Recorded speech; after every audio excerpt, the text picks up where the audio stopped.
Dear honored guests, colleagues and friends, it is indeed an honor to open the first virtual and 39 World Diamond Congress.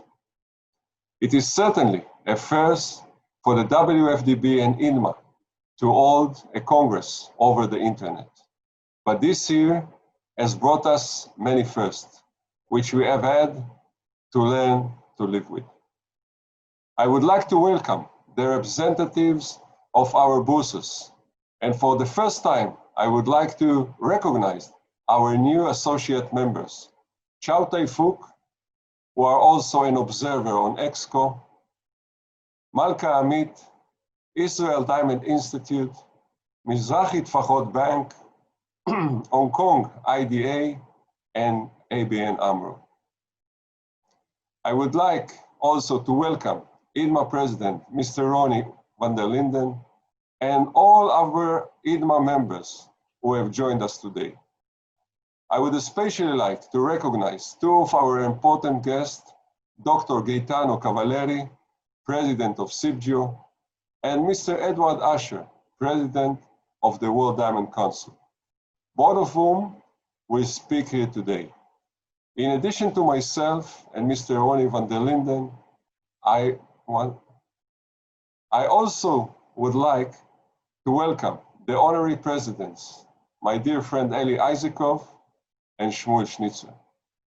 The past half year has been enormously challenging on every level, personally and professionally. The diamond industry has been one of the most harshly affected by the pandemic. Months were lost. And although we are now seeing a return of the diamond in key markets and a return to 2019 levels in a major diamond centers, as the whole 2020 will be remembered as a very challenging year. But there are some benefits as well. Our industry has always been based on travel. Rough dealers and manufacturers have traveled to site and tenders, Polish traders to diamond centers to inspect the stones they buy. With no possibility of travel, we began to do business from the computers and our smartphones. We discovered that this was possible, that we could communicate with customers, suppliers, colleagues virtually. And we saw that this brought a major saving. The digital revolution that we all knew was coming was sped up by the pandemic, and the diamond industry is being changed forever. Let us be frank, the problems of the diamond industry were not completely caused by the coronavirus. The industry has been suffering from a lack of portability, a shortage of financing, and reduced demand. It needs to be transformed to meet the demands of the 21st century. That means adapting the values of the day: transparency, environmental protection, and consumer confidence.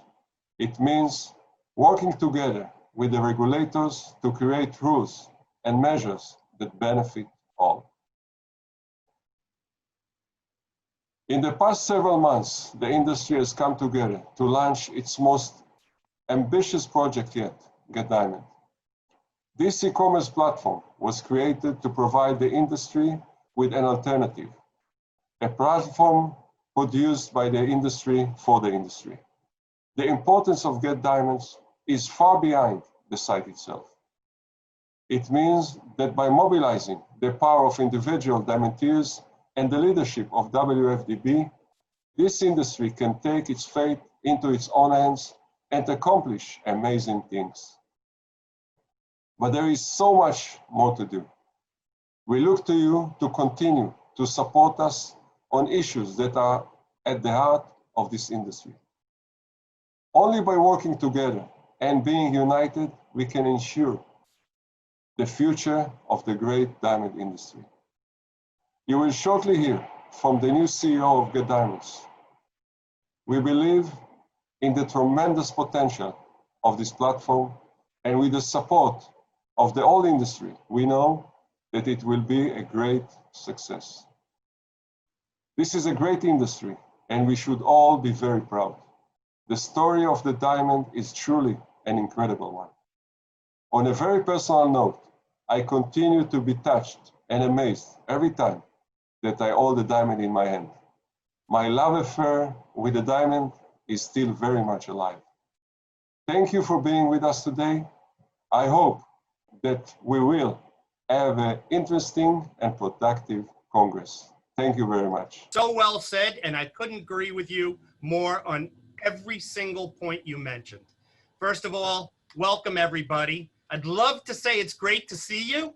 You can see me, I can't see you, but you look marvelous, all of you.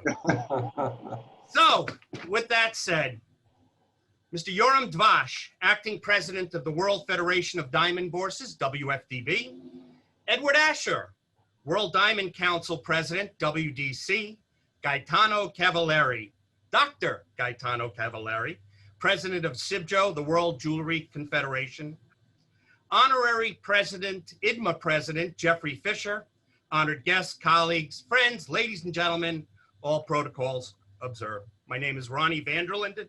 For those of you that don't know me, I'm the president of the International Diamond Manufacturers Association. First and foremost, I hope this finds you and all of your loved ones safe and healthy. I'm most honored to welcome you to the 39th and first ever virtual World Diamond Congress. It's hard to believe that less than a year ago, I addressed many of you during the President's meeting in Dubai. Yes, at this moment, it seems like a lifetime ago. I was truly looking forward to addressing you on November 2nd in Hong Kong, one of my most favorite spots to travel to. Who could have predicted this now? In Dubai last year, I raised the following issues. There's no question that we're experiencing difficult times. And how did we get there? And how do we all work together to remedy the situation? The future is in all our hands. We need to keep our minds sharp and our hands clean. Today, some of you may find that contention about our future somewhat presumptuous. After all, the current pandemic seems to have taken away our ability to define our future. The pandemic has hit us all like a tsunami and touched each one of us in many ways. One thing's for sure is that the virtual meeting is the epitome of social distancing. The virtual meeting by no means replaces us actually getting together in person. I, for one, miss all the handshakes, hugs, and seeing all of you in person. I certainly, as all of you may know, enjoy a good gathering. The pandemic has wrought enormous economic devastation around the world, and unfortunately, this includes our industry as well. Numerous businesses are finding it difficult to survive, colleagues are retiring prematurely, and our employees are leaving our industry permanently. We have never seen a crisis of this proportion before. Fortunately, the diamond industry and trade will survive. It's up to all of us throughout the pipeline to team up and assure the success of our beloved industry. I come back again to what I said last year in Dubai. We are all connected and we are all in this together. The pandemic has hit us like a tsunami. It really has. But with this devastation, human resilience, determination has come into play. We in the diamond and jewelry industry know from the past experiences and have learned from the past experiences and are certainly resilient and determined to overcome. Take, for example, the changes that are happening in the rough supply market. As indicated in her open letter to the industry, Ira Thomas of Lucara Diamond stated that the current rough diamond supply methods cannot be sustained any longer and has changed their business model. Many of us are adapting as well. Change is welcome when we can all benefit. Indeed, to survive, the relationship between rough suppliers and manufacturers need to become symbiotic. Because without sustainable mining, there will be no sustainable manufacturing, and ultimately no diamonds to sell to the retailers and ultimately the consumers. As well as throughout the world, our colleagues in India are well aware of this. As the largest producers in volume, they shoulder much of the responsibility to keep the proverbial diamond iceberg afloat. But they're certainly not alone. Fortunately, the miners also realize they bear a great responsibility for the industry's survival. The miners are no longer remaining on the outskirts, spectators looking in. They're stepping in and stepping up to support the downstream market. Even more so through the Natural Diamond Council, the NDC, formerly known as the Diamond Producers Association. Along these lines, I'd like to bring to your attention and ask you to please join us in the presentation tomorrow by guest speaker David Kelly, CEO of the Natural Diamond Council, at 12:30 Eastern Standard Time, for his program, Marketing Diamonds to Future Generations, which will be extremely exciting. Generic diamonds promotion, as David will show, is back on track. That's great news for all of us, and let's hope that this will have a significant positive effect on the upcoming holiday season. In the next normal, everyone will need to take responsibility financially and ethically. Moving forward, we must all be in full coordination and cooperation throughout the pipeline. And that's what we need to address about at this virtual Congress, now and for the future. So I want to thank everybody. And in closing, my tagline, stay tuned, stay healthy, and stay safe. Thank you, everyone. Thank you so much, Ronnie. And now let's welcome our friend from Italy, SIBGIO President, Dr. Gaetano Cavalieri. Thank you very much. Thank you. Could you hear me? Yes. Yes, we can hear you. Very good. Thank you very much. Well, my dear friends, I use now a different protocol. Instead of saying, dear Mr. President, Yoram Devash, Ronnie van der Linden, Edward Asher, Eli Isakov, Shmuel Snitzer, I would say, my dear friends. I am very happy to be here with you. I'm talking to you from Vicenza, where for the first time since the COVID-19 has been presented a fair in person, where obviously the mood is happy simply because the people is back to work. About business, not so much business, but the people is happy to meet each other, as I would like sincerely being with all of you in person. It is both an honor and a pleasure to be speaking to the membership of the World Federation of Diamond Bourses and the International Diamond Manufacturers Association, both of which are organizations which SIBGIO shares a common bond and purpose.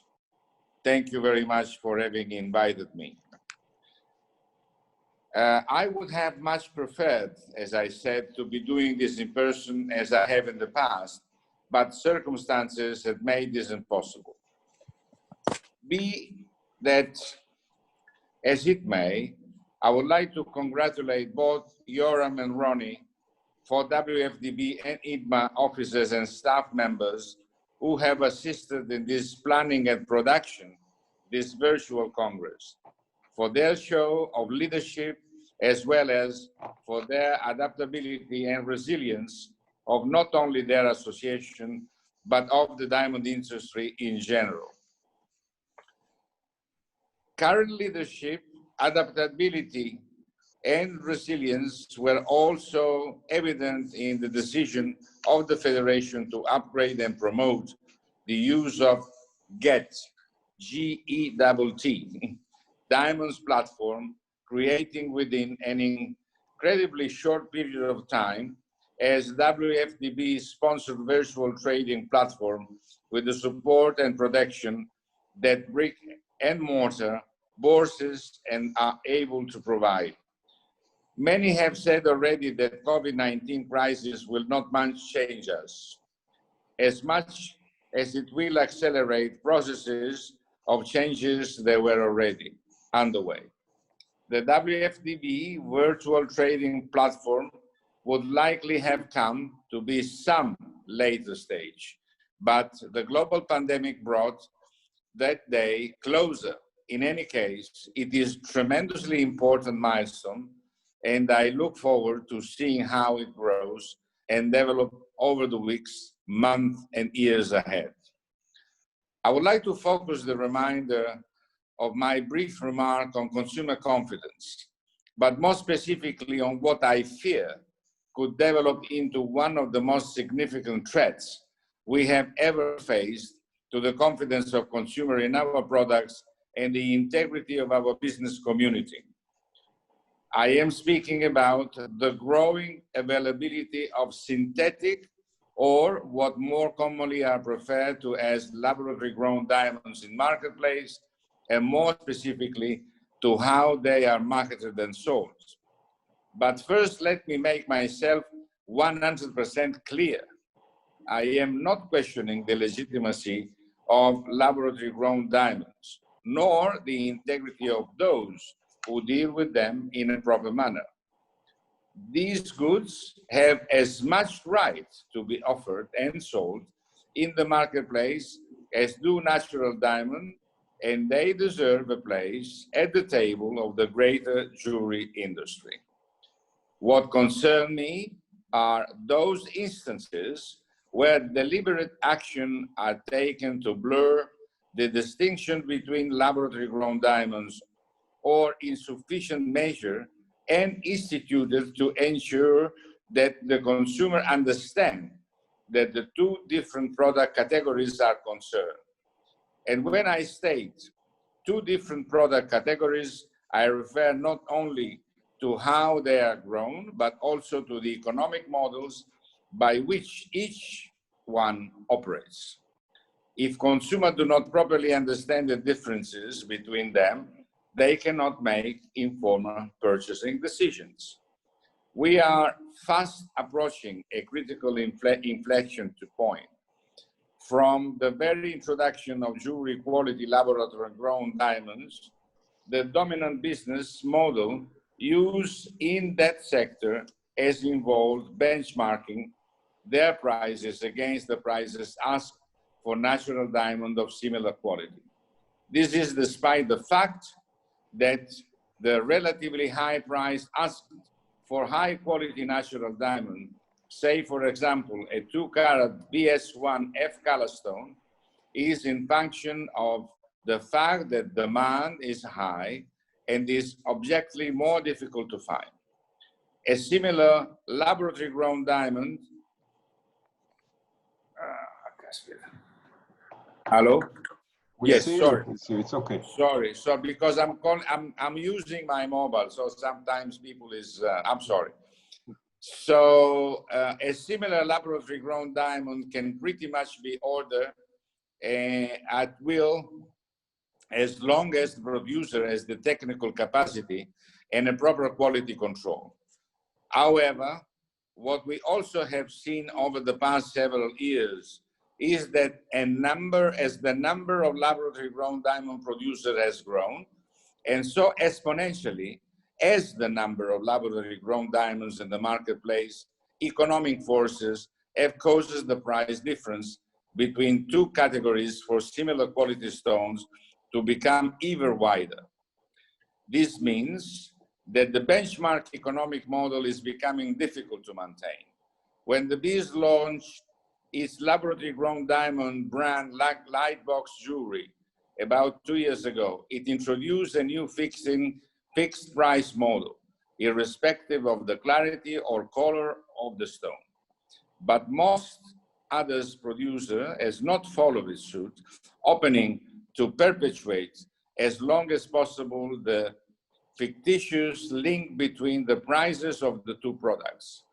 Their sales pitch essentially as being the laboratory-grown diamond is the same as natural diamond, only less expensive. There are no particularly compelling reason to believe that what happening with synthetic color stone prices will not happen with synthetic diamond prices, meaning that eventually they will become just a small fraction of that of natural stone. There is nothing inherently wrong with that. It is simply economics. But the problem is that millions of consumers who brought laboratory-grown diamonds believe that is similar to natural diamond, which would imply that should maintain its real value, but also be tradable on a second-hand market. Why do I see this as one of the most serious threats to consumer confidence that we have ever faced? Because when those consumers realize that their laboratory-grown diamond have essentially no resale value, they will feel deceived and cheated. They will likely not only lose confidence in the unique selling proposition of laboratory-grown diamonds, but also in the USP of natural and the USP of jewelry in general. It is an approaching calamity that we have to avoid. And this means working together and taking firm decisions. This does not mean we should go to battle with the laboratory-grown diamond sector. On the contrary, it means that we must work together as colleagues to develop agreed trading principles that allow us all to operate viable business while at the same time providing consumers with all the information they need to make rational purchasing decisions. It will require the cooperation of all ethical parties, including the gemological laboratories. As some of you know, I am sure, that for the past 2.5 years, CIBJO has been working on laboratory-grown diamond guidance document with a committee that includes natural and laboratory-grown diamond professionals. It means it is meant to define the principle to which I refer. The document is quite in advanced stage, but is still not final.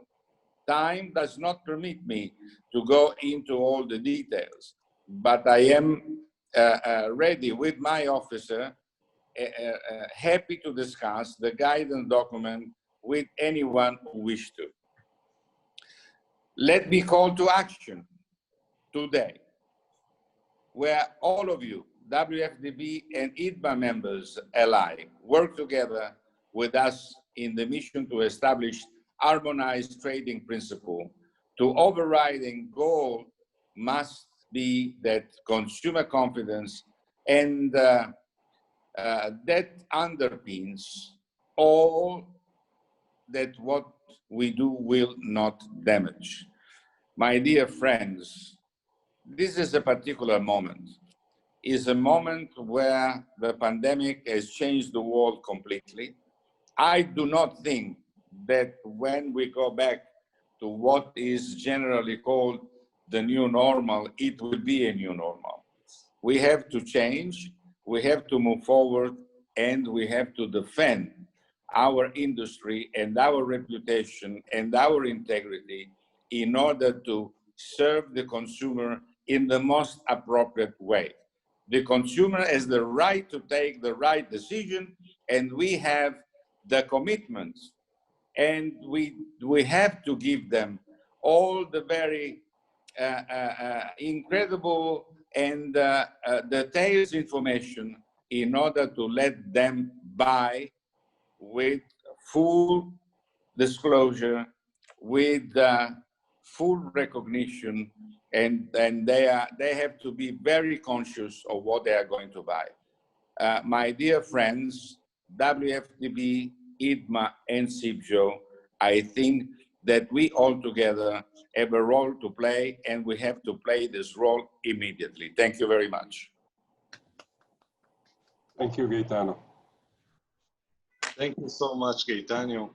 I would like to invite our next speaker, WDC President, Mr. Edward Usher. Please open your mic, Mr. Usher. Thank you. Dear friends and colleagues, I'm talking to you from Amsterdam after having had the pleasure of 3 days of the hospitality of Gaetano Cavalieri in Vicenza. That's why I look so happy. Come back, come back.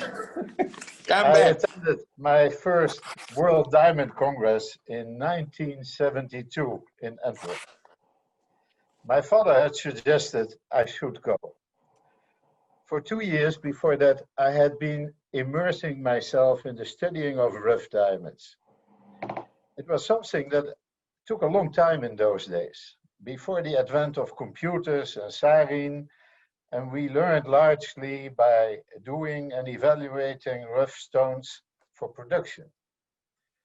My family had been receiving sites since 1880, and I was traveling to London every 5 weeks. Today, I still consider rough diamonds the most interesting part of our industry. And now, at the tail end of my career, I find myself back in the rough diamond business, albeit from another perspective. This year's meeting comes 20 years after the 2000 World Diamond Congress in Antwerp, at which the decision was made by ITMA and the World Federation to establish the World Diamond Council, soon joined by the SIBJO. It was a crucial moment in our history, and it changed the way we operate forever. It is fair to say that the industry before the 2000 World Diamond Congress was different to one that existed afterwards. May I remind you that it was my immediate predecessor, Stefan Fischler, who raised the attention of the diamond world to the problems around diamonds in Sierra Leone and Angola in those days. While the World Diamond Council was established as a response to the then raging problems of conflict diamonds, its creation represented much more than that. What ITMA and WFDB essentially were declaring was that we have a collective responsibility to ensure the ethical integrity of the entire supply chain, and that decisions we make as manufacturers and traders have consequences for all who work in the pipeline. The establishment of the World Diamond Council was not simply an exercise in public relations. As we showed through our involvement in the Kimberley process and through our continued involvement to this very day, we are ready to act decisively to ensure that the diamonds in the pipeline are not tainted by conflict and violence.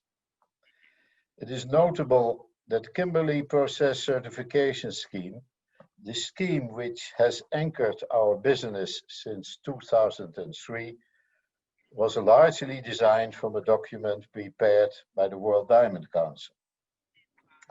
So how do we score in our 20-year report card?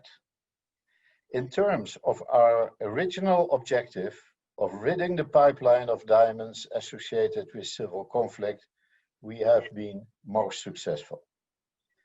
At present, such goods make up considerably less than 0.1% of the rough diamonds in the pipeline, with the only country being sanctioned right now being the Central African Republic, whose government is cooperating with the Kimberley process so as to enable the export of certified goods from verified conflict-free sources, the so-called green zones. And as always, the WDC is an active participant in that operation. But there is a great deal more to do.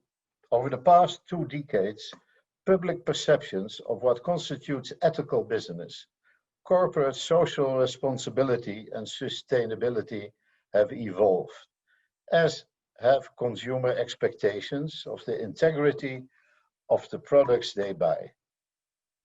For millennials and generations X, Y, and Z, who today make up the bulk of the diamond buying public, diamond jewelry needs to have more than just monetary or aesthetic value. It must also have social value. Human rights matter, as do labor rights, And today, especially during these times of COVID, so does the environment and the health and security of the more fragile sections of our value chain.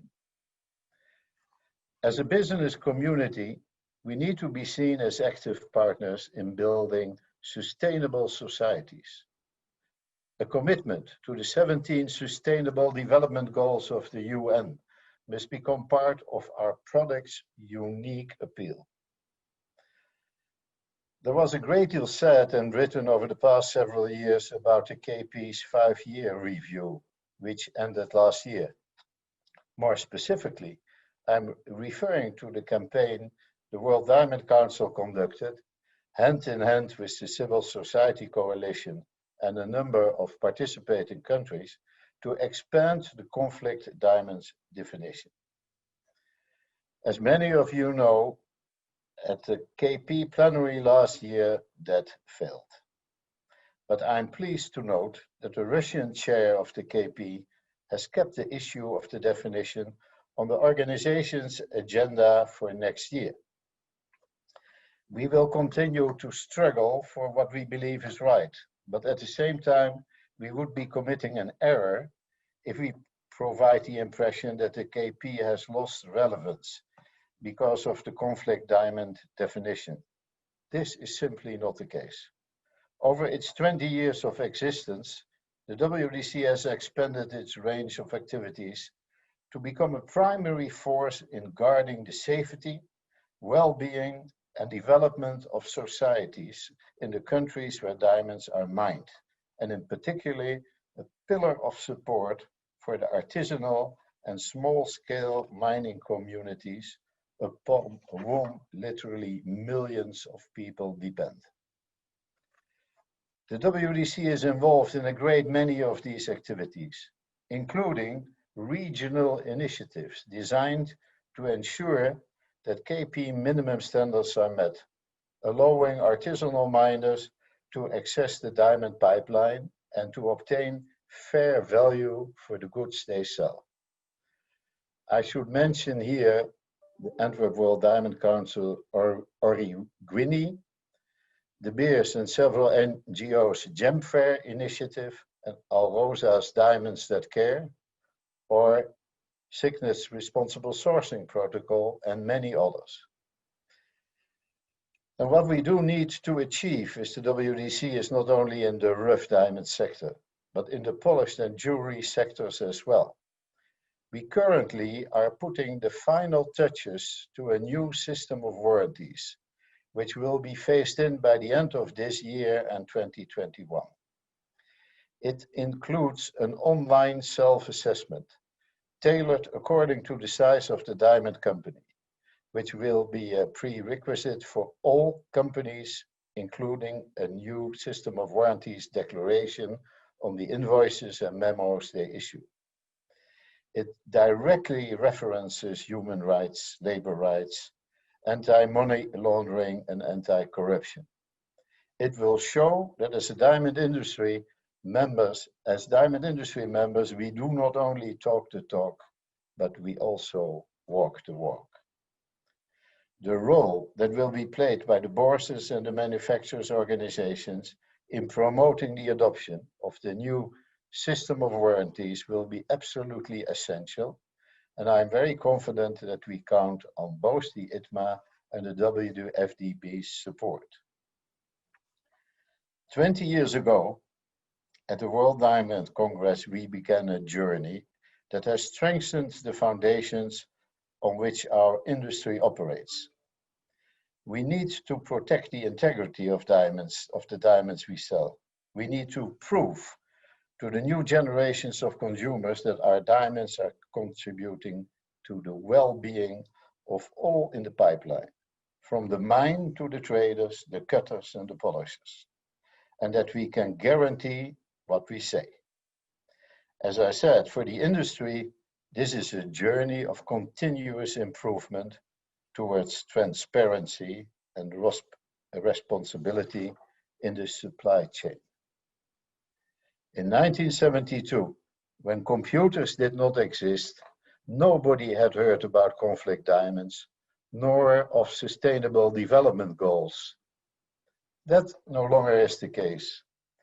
In our fast-changing world, we as an industry must adapt to what is happening around us. And as business leaders, we should guide our members into a future of transparency and responsibility, protecting society and the relevance of our own diamond industry. Thank you.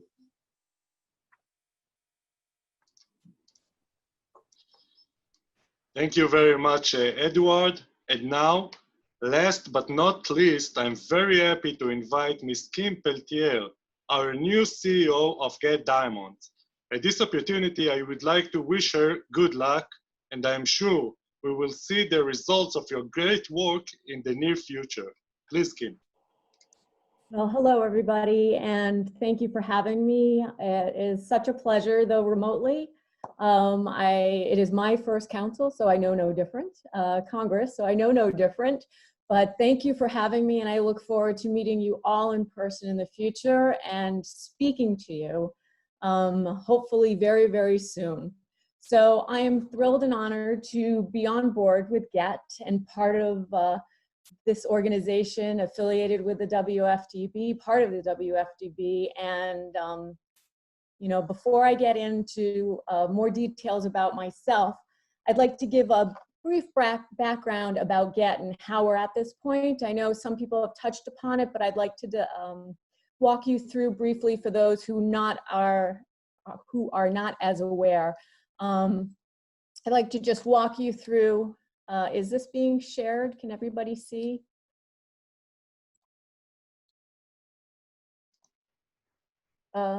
Let's see, share screen. Here we go. Try again, please. Yeah. There we go. Can everybody see the screen? Yes, we can see the screen. Okay, so I just wanted to walk you through background quickly about how we got here and where we are. You know, it's quite remarkable coming into this. I've been on board a few weeks now, and what has been done and created in such a very, very short amount of time, and the action the industry has taken to really make change, impact change, address change. You know, obviously everybody's touched upon and spoken about the global lockdown due to COVID. I mean, that was a jarring change. It was a huge pause for the world, not only for all of us personally, where we all had to look and adjust how we live and function and conduct our personal lives, and, you know, everything from educating our children to just, you know, being at home with each other all the time and learning, getting to know each other again, to how, you know, once we got over that not hurdle, but it's continuing to ongoing, but also from a business standpoint, what are we going to do from a business? So it was a jarring change. And on the business level, you know, what was working, what was not. I think, again, it was a huge pause where the industry could look around and say, okay, what's working for the industry, what's not working for the industry. And there were many conversations and groups of persons who I put gathered. Of course, we were all doing Zoom meetings and or calls, WhatsApp, you know, we all became very intimate with technology, but we all gathered and got together in individuals and groups to say, okay, what can we do? And the goal was to join forces. And the reason for GET was to join forces to really look at our industry and create something that is by the industry and for the industry, to create, as many have touched on prior to me, that need, especially Asher, his last comment was perfect. It's creating transparency and responsibility. How do we create transparency for our industry? Quickly, again, what does that mean? It's creating an equal playing field. It's making sure there is transparency in this industry. And it leverages the strength of all of us coming together as a community. As we know, community is so important, and the WFDB is a incredibly strong community that we can leverage with the platform of GET. And with all of the profits, you know, our goal is not to be a profitable entity. Our goal is to better the industry, and anything that we do make of profitable will be put back into the industry for the betterment of the industry, because it betters us all. So early April, a business structure was created. Get platform was purchased. IDI had Get, WFDB purchased it from IDI. And also a team went out, looked at partners, decided the Lucy technology platform Lucy was contracted to be a partner in the development of Get. And very, very quickly worked incredibly hard to perfect a platform where it's continually being improved, but it was up there and functioning, and we have a platform. And it's a business supported with business support that is divided amongst WFDB members. So everybody pitching in to provide, you know, for scheduling Zoom calls, conversations, whatever there needed to be done. And at the end of April, very, very quickly, Get was launched to the industry, and it was remarkable. Everybody came with all the support. Diamonds are added on. Diamonds, we have in excess of $5.8 billion of diamonds and goods on the platform, with over 4,000 active users.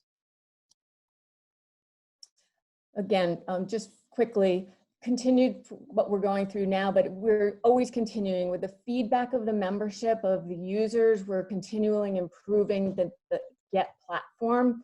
And we're in the process of developing strategic business partnerships with JA.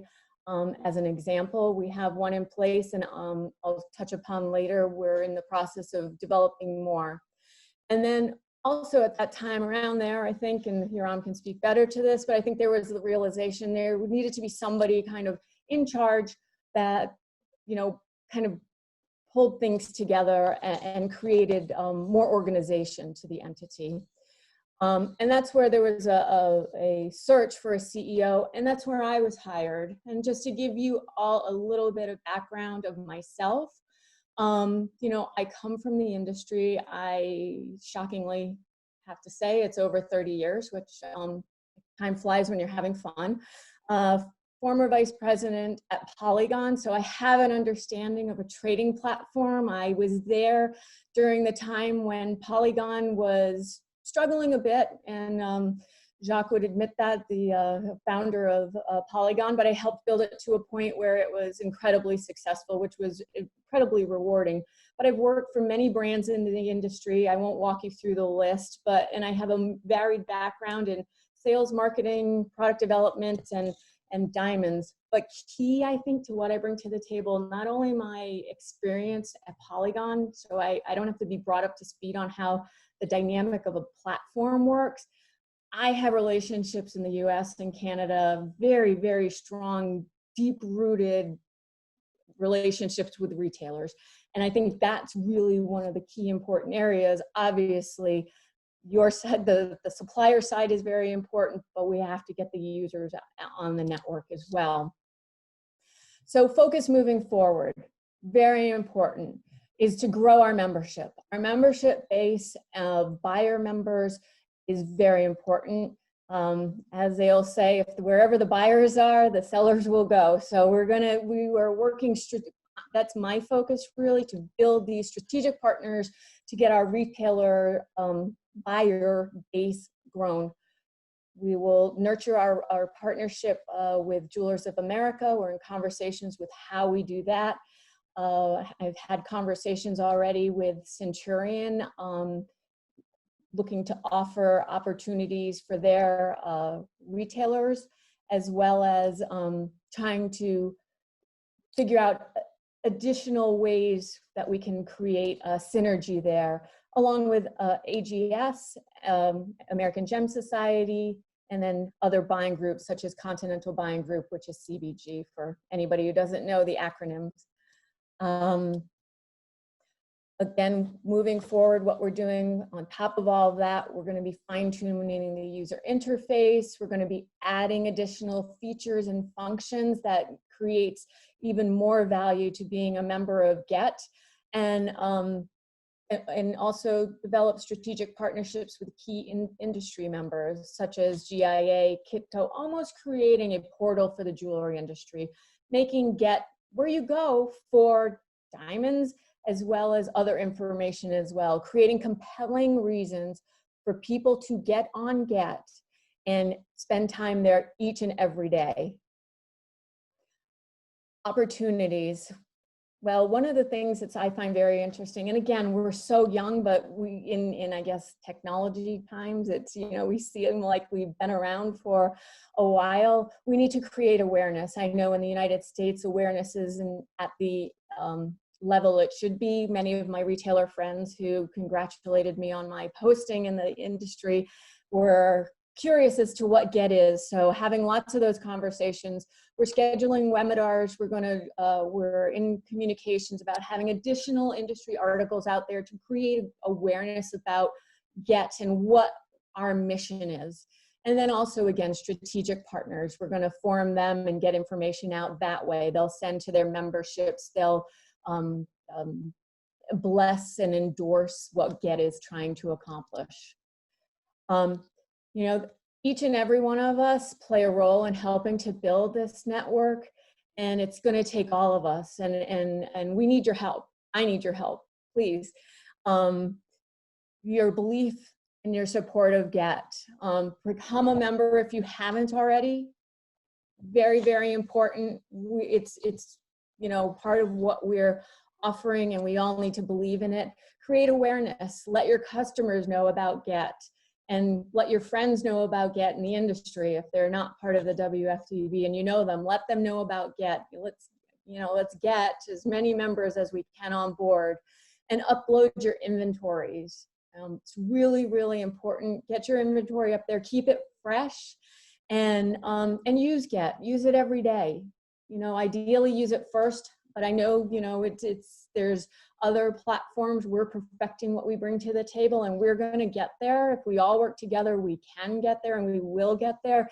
And what we'll create is a database that gives us powerful, powerful information that will allow us all to make very informed decisions about our industry. But it takes every one of us using it every day, interfacing with it, so we can get that data generated. You know, and our key mission, as you know, Yoram mentioned, I mentioned earlier on, Yoram, when he started and introduced, you know, spoke about GET, you know, we are by the industry and for the industry.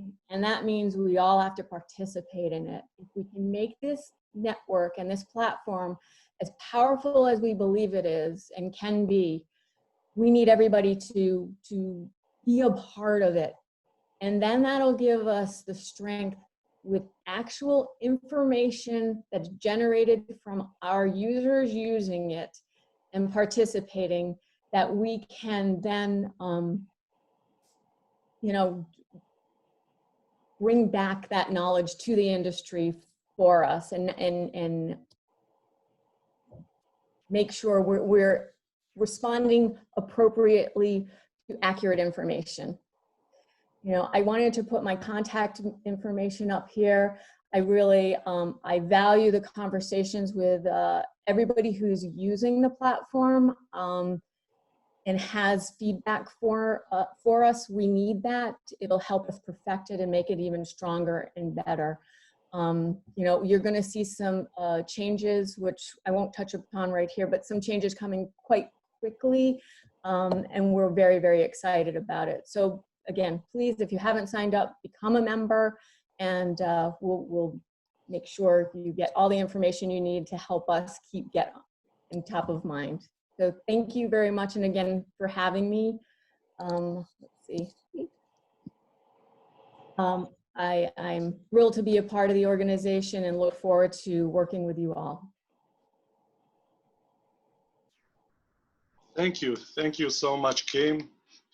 And thank you all for your participation in the opening session of the Congress. WFDB members are invited to join us for a working session in 15 minutes. Thank you all and good evening. Thank you, everybody. Thank you very you. much. Bye-bye. Thank you. Bye-bye. Thank you. Bye-bye. Bye, everyone. Bye. Bye. Bye.